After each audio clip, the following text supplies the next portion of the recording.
Gwen says, Reverend is right.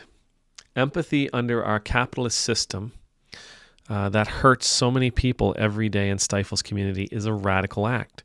But it is very, very, very hard. Oh, that's perfect. That's a perfect segue into this thing I saw this morning. So I was watching through YouTube, and I think I clicked on one of those videos about how such and such gets owned by such and such or whatever. You know the ones that I mean, right? They drive me nuts because they're a little bit like crack, and I can't stop clicking on them. But so I clicked on this one, and I watched Mike Johnson in a partial interview while he was on C-SPAN. So he did C-SPAN. He did one of their shows, and it was one of the ones where like they took callers, and this caller was tearing him a new one. She going up one side of him, right down the other. She was talking about how, he's got, he shouldn't be talking like this because his state is this and his state is that and his state is another thing. And then she said, and your infant mortality rates are the worst in the country.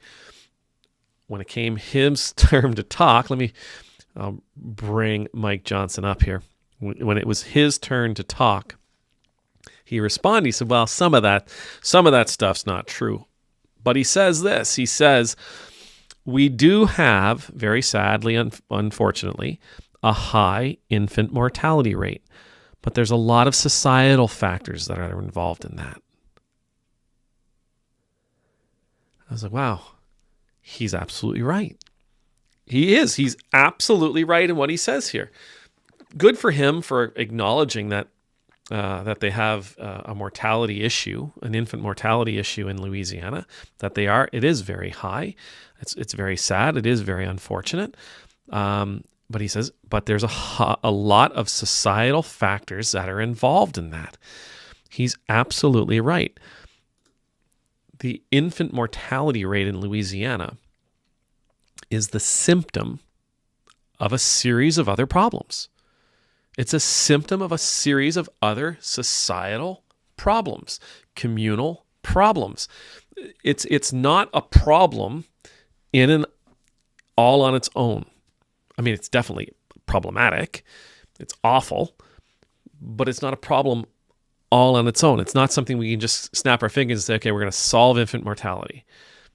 No, there's a whole lot of mitigating circumstances that lead to their high rates of infant mortality. Now, here's the thing. You can apply that same logic to many issues. As a matter of fact, I might even argue to all issues. All of these problems that people keep pointing their fingers at and saying, they're all the homeless. There are many societal factors at play there. Drug addicts. There are many societal factors at play there. Abortion. There are many societal factors at play there. Okay? There are many societal factors at play.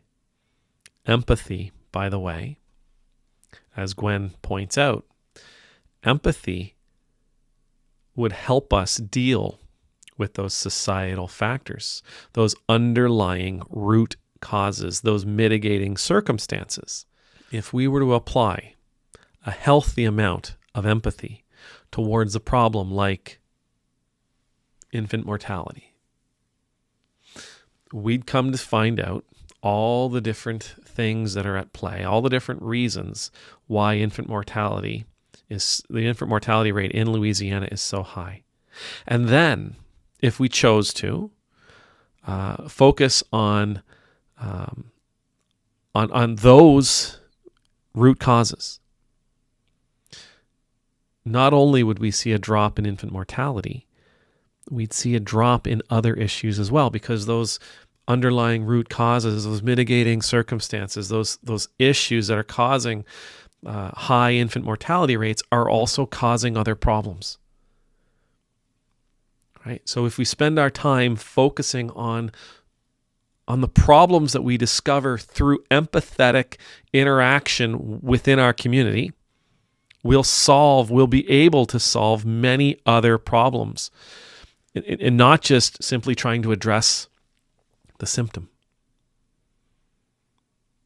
Simply trying to address this type of person, this problem, this stain, this whatever it is you want to call it. If we addressed the mitigating circumstances, and it might, I worked for a Japanese company for years, and they did this thing, I think it was called a 5P. We call it a 5P. And basically you ask the question, why, 5 times. So if there was a problem on the production line, let's say a part made it out of our factory and it got into a car and it didn't work. It got caught, quality assurance caught it in, say, Mississauga, Ontario. The plant in Mississauga would call us and say, hey, we got a bad part here. Here's the part number. We want an explanation. And we would ask why 5 times. Boom, boom, boom, boom, boom, boom, boom. And every time we asked why, how'd it get out? Well, the checker missed it. Why? Well, the checker missed it because of this, this, and this. Then you would ask why on each one of those things. And then you would ask why on each one of the reasons that you got from that. So at the end of the day, you had this really intense chart of all the different factors that went into that one part escaping and making it into a car. Well, imagine if we put that kind of work, that kind of focus on some of these problems.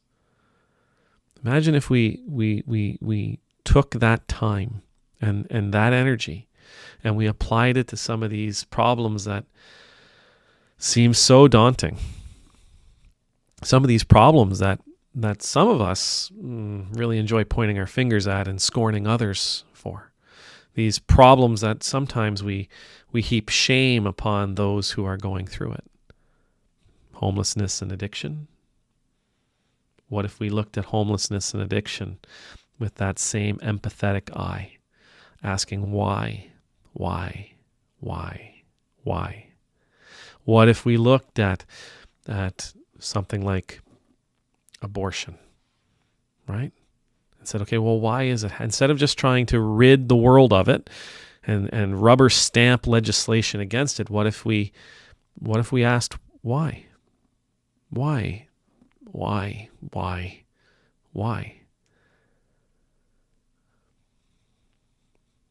Goes a long way. Goes a long way, not to solving a problem. It goes a long way to creating a healthier society, an overall healthier society. It's funny to me sometimes when guys like Mike Johnson, who is, like many politicians, very quick with a black and white answer to what is always a very nuanced problem. A black and white solution, to what is always a very nuanced problem. How when his feet are put to the fire, all of a sudden, there's many things, there's many societal factors to consider. Mike, it's true for everything. It's true for all of this stuff that his constituents push him for. It's true for all of this stuff that his constituents are up in arms over. It's true for all that stuff that you loathe other people. You loathe how other people are doing it. There are many societal factors at play. Mike Johnson, in these words, he is telling the truth. There are underlying societal factors at play in these situations. But there are underlying societal factors. There are underlying factors in most situations. And the wise among us would be willing to be people of empathy, willing to ask that question, why is this happening?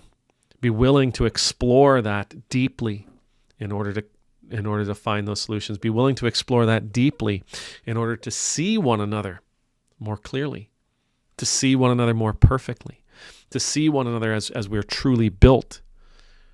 Right? For our friend Emmanuel, who's amazing with construction blocks, rather than just seeing the finished sculpture, seeing the minutia of each brick, of each block, of each, right? That's what our call is. Our call is to be people of empathy, people who ask why, so that we can truly understand a situation. Because if we truly understand a situation, I think we are, as it was said, we're closer to being those people of love than we were before. We're in a better position. We're better equipped. We're certainly more capable of being those people of radical Christ-like love than we were. Amen.